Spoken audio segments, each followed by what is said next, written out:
What's going on? Back again. Welcome aboard to the second episode of the Q&A series. So like I mentioned in the previous episode, every 14th and 28th of the month, I'll be addressing 10 to 15 questions that are more training related. So from the last episode, I got some great feedback, got some great questions.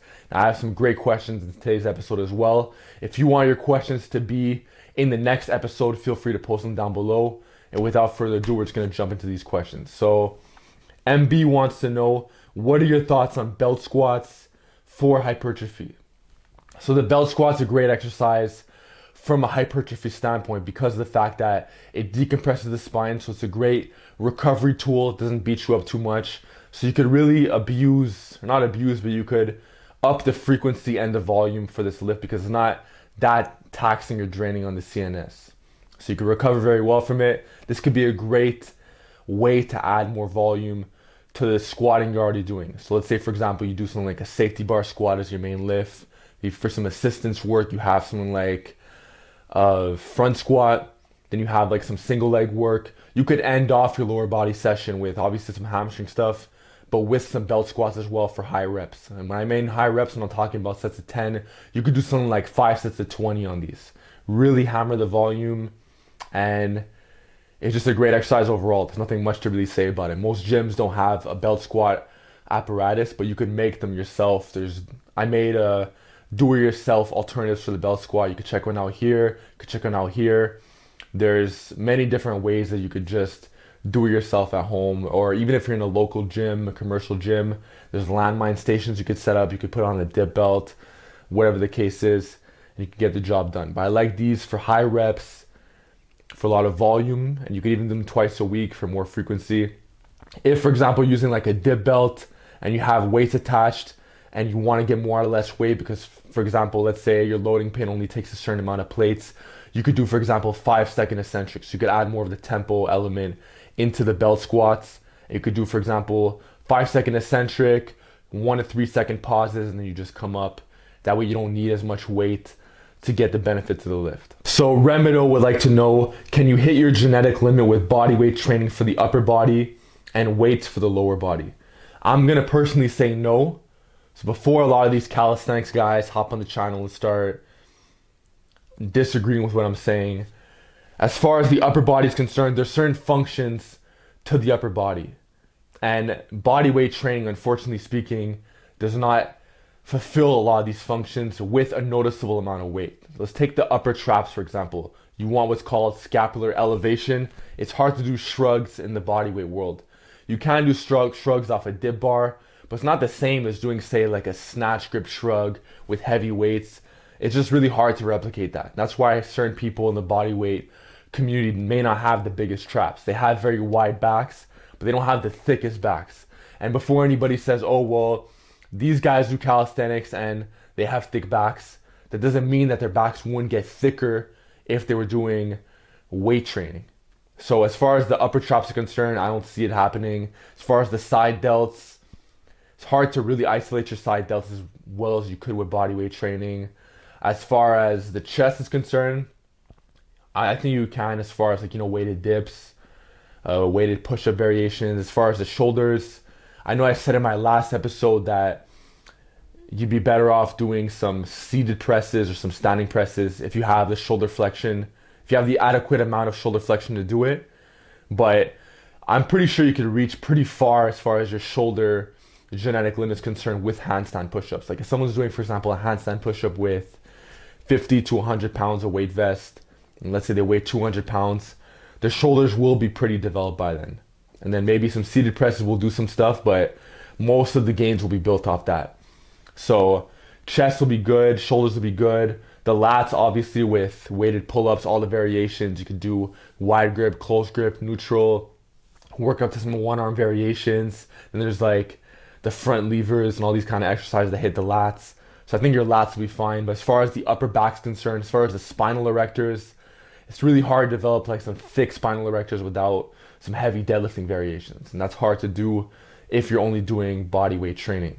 So the erectors will definitely be missing out as well. As far as the triceps, you get some great triceps off body weight training, and biceps as well. This is why a lot of gymnasts, for example, have great arm development. And as far as the forearms are concerned, You could get some pretty sick forms off bodyweight training as well. If you do, for example, some pull-ups with a 3-inch handle, that could work too. So you could still get a great upper body off of bodyweight training, but there's certain areas that will be lagging more.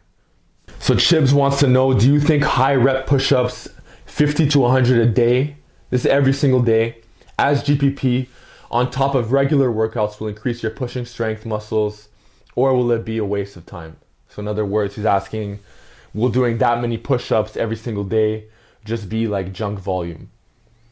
I'm going to say that it kind of depends on person to person. It depends on your recovery. It depends on your lifestyle. For example, someone who's working 30 hours a week off a low stress job and their nutrition's intact and they have 9 hours of sleep a day, they could probably get away with the push-ups. But if we're talking about someone who's working, he has a full family, 60 hours a week, he may not have the amount of energy or recovery ability to be doing 100 extra push-ups a day or 50 to 100 on top of the workouts that he's already doing. So there's a lot of factors when it comes to recovery. And this is why I didn't answer one of the other recovery questions, because I could just kind of answer it with this one. It's the fact that recovery, a lot of it is based on your lifestyle habits. So what's your nutrition like? How much sleep are you getting per night? What are your stress levels like? Then as far as the training world is concerned, what's your volume looking like? How much junk volume are you doing? That's going to cut into your recovery as well. Or how strong are you, for example? If you're like a 400-pound bencher, that's going to be harder to recover from as opposed to like a 275 bencher. So take these things into account. It depends how strong you are. It depends on your lifestyle. But to answer your question in short, try it out. Try it out for a month. See if it works for you. See what your recovery is like with the guidelines I just mentioned before. And let me know how it works out. So as an extension to Chip's question, if you find that it doesn't work out, if you look at the guys at Westside, for example, they do tons of push downs every single day, or at least every other day of the week, along with some hamstring curls. It's a form of active recovery. It just gets more blood flow into the muscle. And obviously from a hypertrophy standpoint, they're getting more volume from band push downs. It's very low stress. So you could try that as well. If the push-ups don't work, you could try some high rep band push downs. And one thing about the triceps, they can never be too strong if we're talking about pressing power. All right, so Unhappy wants to know, is it okay if I only do RDLs instead of conventional deadlifts? I feel my hamstrings more on the RDL and feel better doing them overall. Thanks, man. Keep it up. So this question, it depends on the goal, because you're not really specifying. And to everybody else watching right now, you should specify what's the goal of your question. You're just kind of shooting things in the air. Is it okay if I only do RDLs instead of conventional deadlifts? Well, if you're a powerlifter, for example, you have to do conventional deadlifts because it's part of your sport. So it's a prerequisite. It's a must-have in the sport. But if you're not a powerlifter, I would say that in many cases you can get away with not doing a conventional deadlift. So for example, I know a lot of bodybuilders who don't even do conventional deadlifts. They'll do rack pulls below the knee for upper back hypertrophy. They'll do RDLs for their glutes and hamstrings. And they might even do, for example, conventional deadlift in certain cycles or phases. They might do some trap bar deadlifts, but certain bodybuilders, whatever they want to hit, they want to put all their focus on that. And the thing with the deadlift is that it's so taxing, depending on how strong you are, but it hits so many muscle groups at once, which isn't necessarily a bad thing, but it just depends on your goals. If you're a powerlifter, if you're a strongman competitor, you need to deadlift. It's just the reality of it. But if you're just a recreational lifter, you can still get away with not doing it, but at the same time, you have to know why you're not doing it. And the exercise that you're doing, you have to know why you're doing them as well. But if you're saying that you feel the RDLs more in your hamstrings than conventional deadlifts, this is normal because the hips push back more on RDL. So you get better hip extension.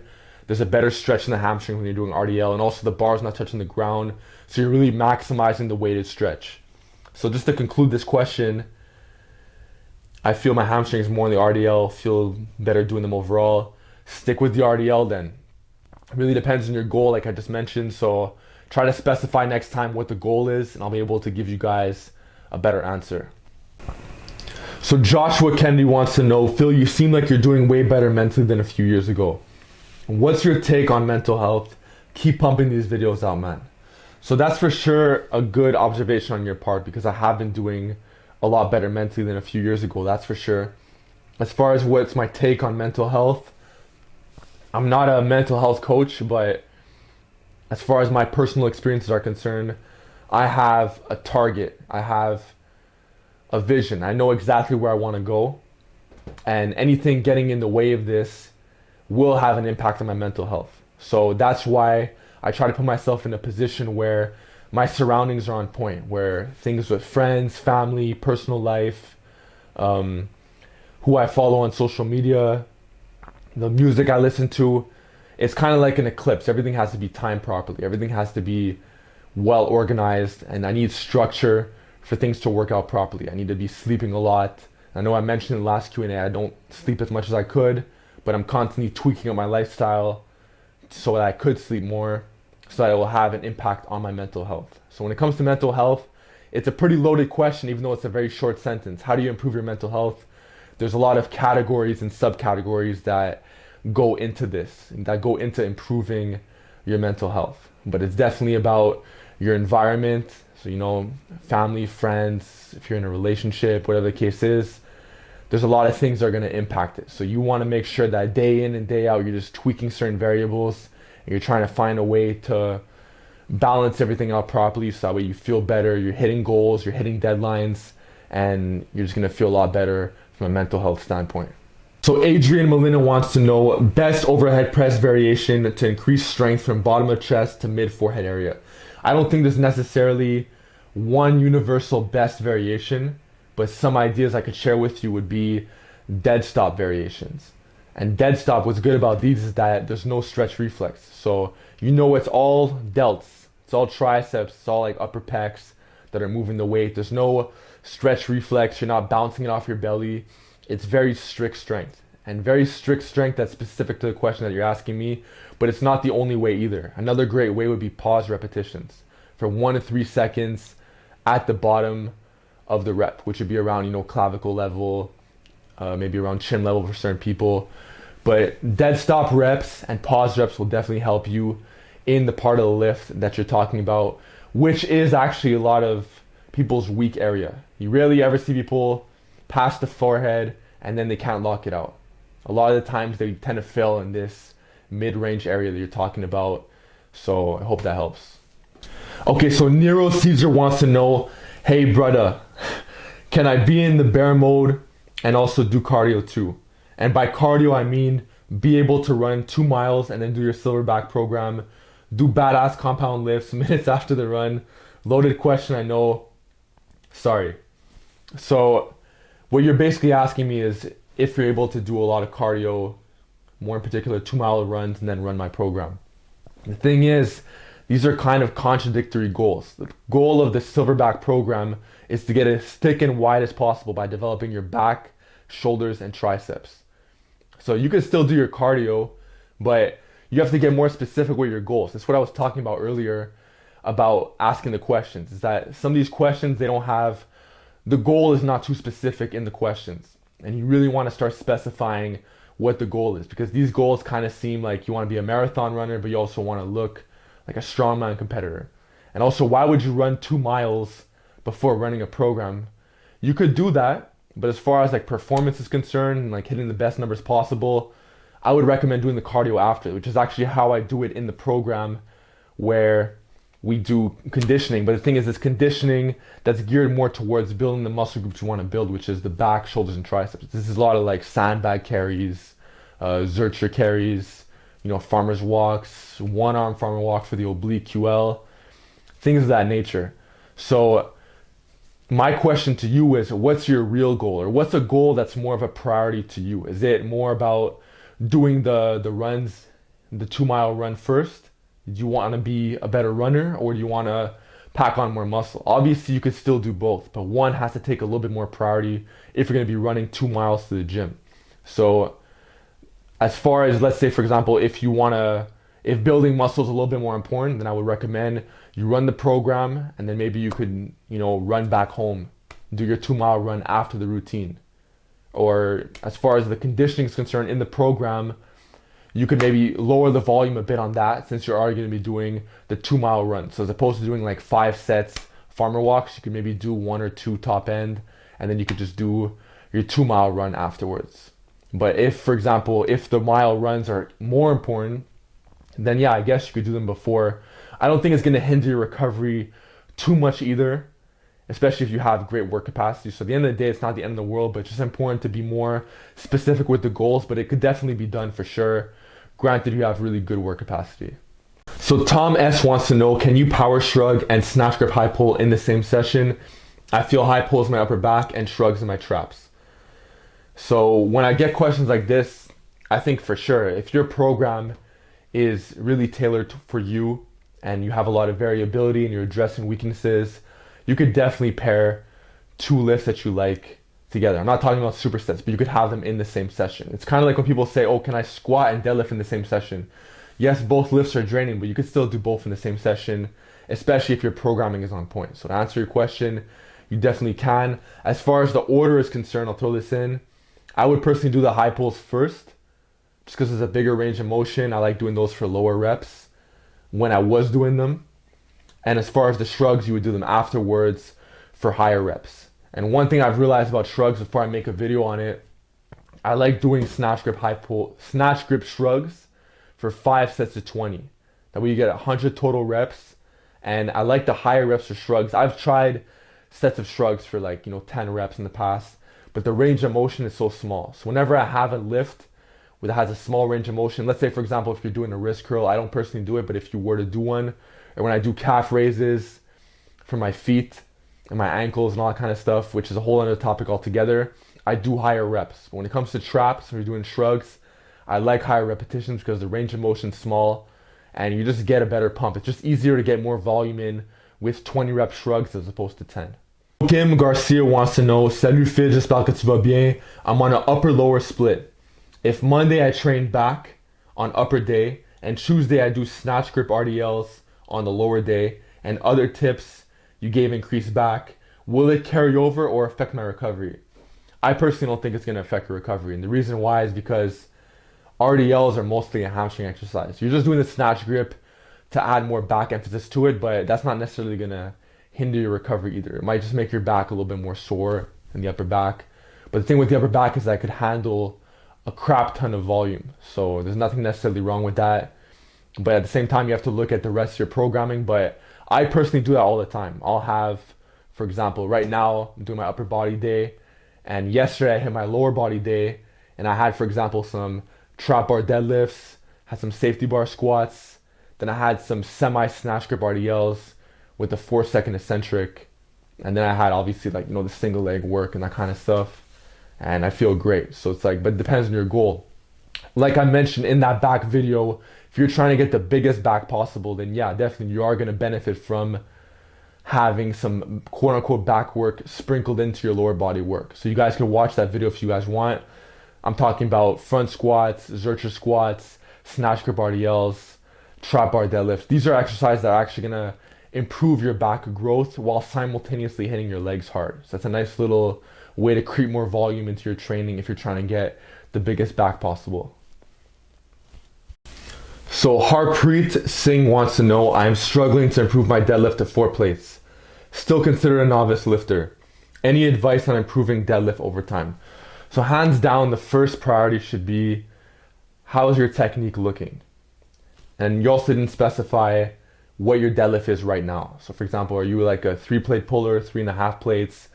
What's your technique looking like? If you want, you could send your technique to my DMs. I could check it out. Or you could just watch some powerlifting channels and they'll break down the conventional deadlift. You also didn't specify what kind of deadlift. I'm assuming it's a conventional. They'll specify and they'll go over the checklist of everything you need to know as far as the setup, the tightness, and all that kind of stuff. Then once you have the technique dialed in, then it's just about linear progression, progressive overload, attacking your weaknesses, and the rest of the programming. There's certain exercises that are going to assist you in getting to that goal a lot faster. So for example, a lot of hamstring work, you might have some RDLs in your program, you might have some glute ham raises, you might have some hamstring curls. There's tons of lifts that are going to assist you in getting a better pull off the ground. So I hope that helps. So Legend27 wants to know, I have a question, best exercise for hamstrings, thanks. So there is no universal best exercise for a muscle group. And anybody who tells you otherwise, I don't know what to tell you, but everybody's different. We all have different builds. Some people have different injury histories. So to say that one exercise is the best of all time for an X muscle group, it's kind of ignorant in my opinion. But as far as when you look at a muscle, you have to look, okay, what are the functions of this muscle? And the hamstrings are responsible for hip extension and knee flexion. So hip extension would be something like a RDL. Knee flexion would be something like a hamstring curl done lying or done seated. But you're not going to get the biggest hamstrings just doing your leg curls, but you should still do them. You should still have them in the mix. If you're strong enough to do like a glute ham raise, you could even sneak in some knee flexion in there as well. Or you can just do iso holds just to get started. I've made a lot of videos on glute ham raises. A lot of people don't do them properly, but a good exercise for your hamstrings definitely is the glute ham raise. I love RDLs as well. And more I'm liking RDLs with a bit of a slower eccentric. I don't feel like they should be like an ego lift. Don't go these fast eccentrics in most cases. I like really maximizing the weighted stretch. So for myself, I like a 3 to 5 second eccentric on the RDL to really feel the stretch in the hamstrings.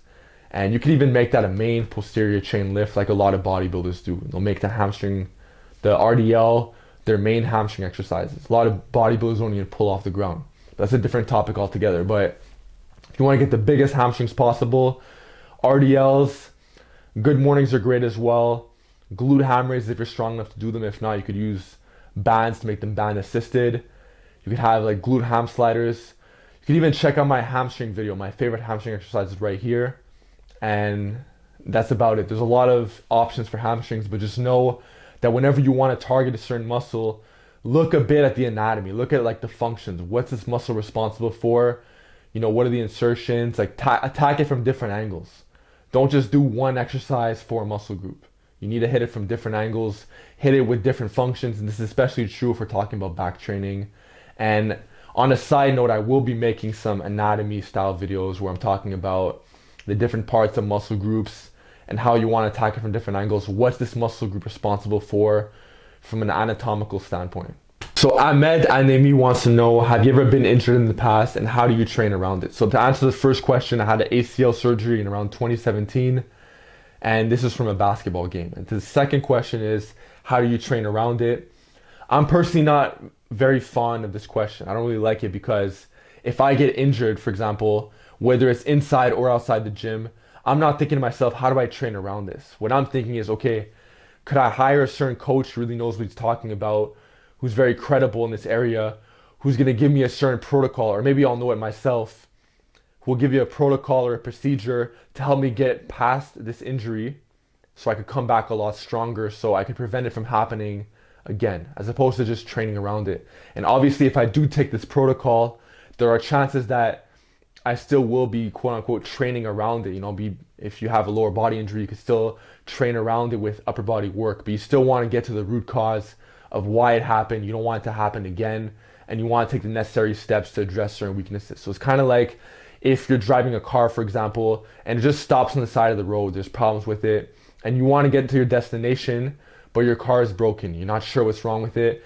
but you do have a spare bike in the trunk. You can take the bike to your destination, leave the car behind, but you also have to understand that you want to get to the root problem of the car. You don't want to just leave it behind. You want to understand what's the root cause of it. Why did this happen? How can I prevent this from happening?